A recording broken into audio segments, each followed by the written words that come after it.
Il faut s'intéresser au mouvement libertarien parce que bon, il éclot aux États-Unis. Beaucoup d'hommes d'affaires proches de Trump sont libertariens. En France, il y a un grand patron qui se dit libertarien. C'est Pierre-Édouard Stérin. C'est celui qui s'affiche le plus avec Bolloré dans sa sympathie pour l'extrême droite. Voilà. Mais c'est pas seulement des hommes. On sent bien que cette envie de dérégulation accélérée, ou plutôt cette envie d'accélération de la déréglementation, commence à faire des émules. C'est pas surprenant. Le cœur du capitalisme américain, c'est la tech californienne. Ce sont les grands oligopoles numériques.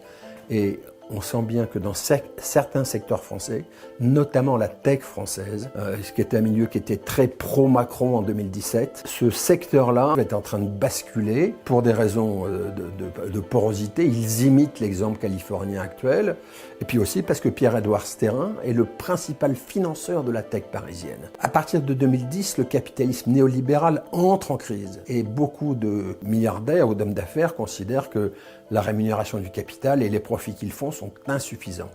Et ils se disent il faut accélérer la dérégulation, et même certains d'entre eux commencent à rêver d'un capitalisme sans les règles de la démocratie qui freinent.